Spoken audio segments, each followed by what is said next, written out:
Assalamualaikum warahmatullahi wabarakatuh. Melanjutkan dari materi CSS yang kemarin, hari ini kita akan bahas tentang overflow dan float.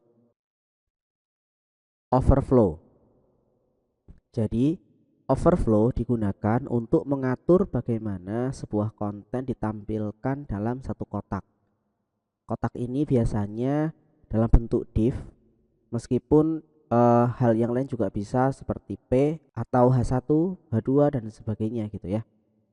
Di sini overflow ini ada 4 properti. Yang pertama ada visible, kemudian auto, scroll dan hidden. Untuk yang pertama, overflow visible. Overflow ini adalah setting default dari overflow ya. Artinya ketika tidak disetting pun berarti overflow ini yang diaktifkan.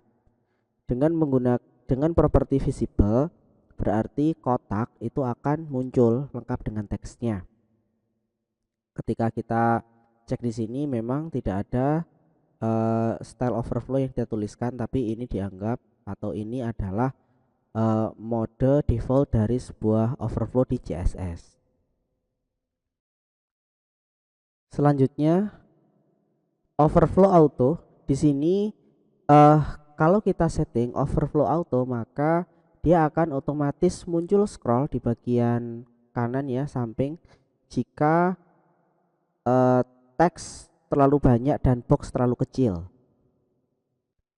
Sementara ada juga overflow scroll. Jika ini kita aktifkan, maka walaupun teksnya lebar dan tingginya ini cukup, dia akan selalu memunculkan scroll. Yang terakhir ada overflow hidden.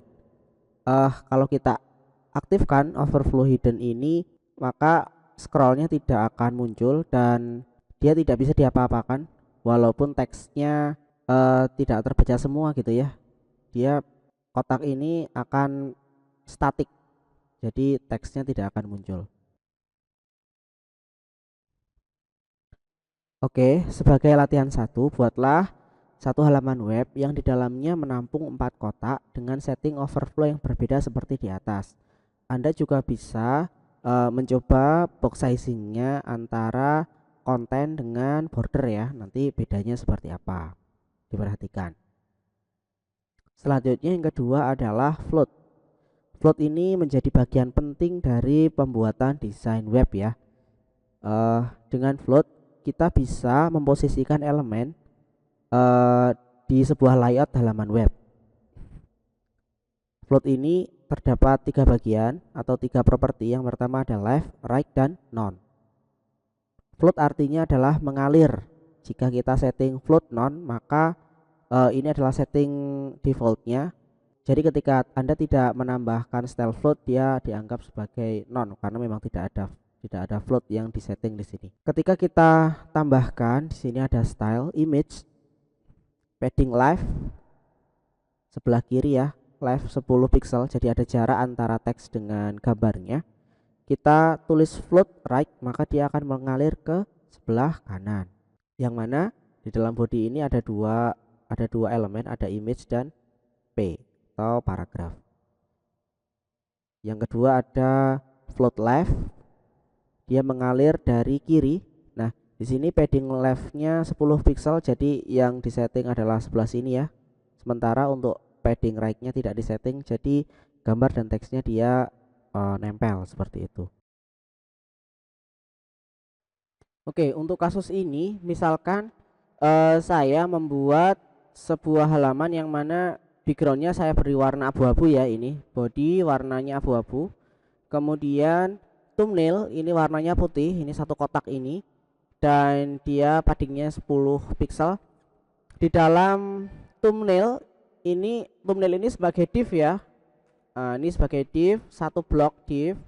Di dalam div itu ada dua elemen. Yang pertama adalah image, gambar ini, dan yang kedua adalah paragraf. Ini satu paragraf. Nah, kalau misalkan saya ingin gambar ini melayang agar teksnya juga dia berada di samping, float left.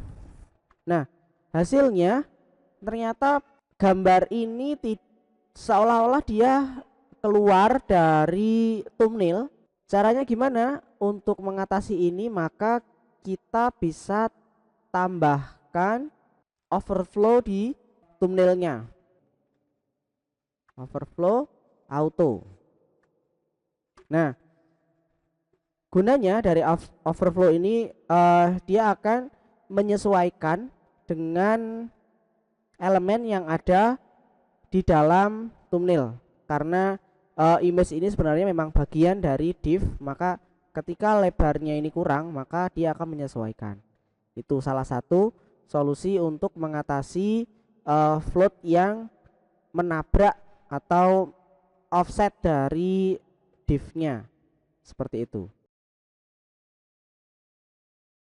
Oke, di sini kita akan coba membuat sebuah galeri menggunakan div yang terdiri dari 8 box ya. Yang pertama kita buat div-nya dulu. Misalkan seperti ini. Kita copy paste.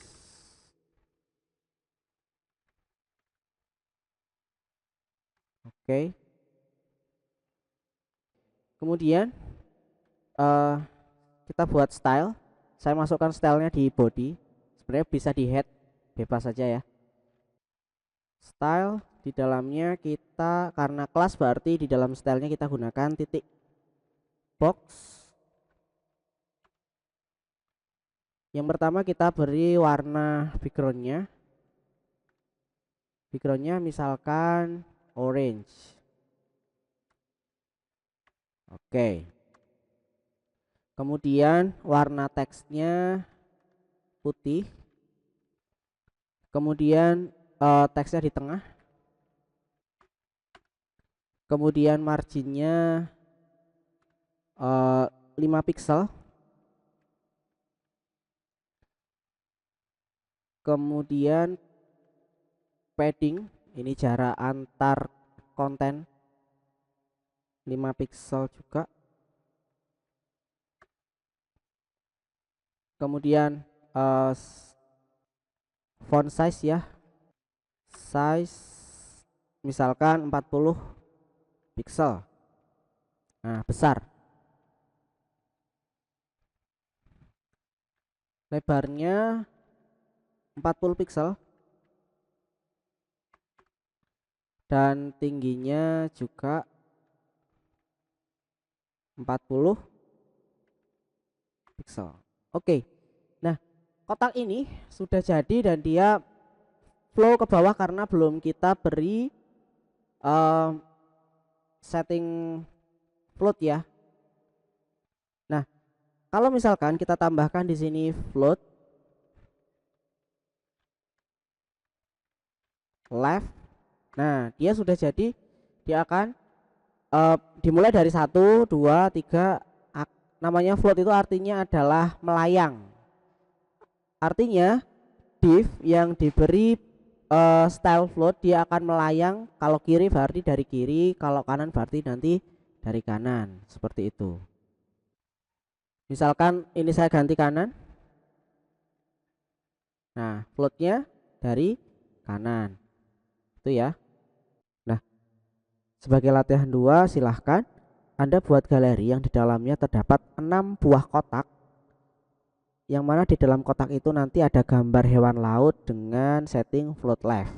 Jadi nanti berjejer 6 dari kiri, 1, 2, 3, 4, 5, 6. Masing-masing di dalam kotak itu ada gambarnya hewan laut.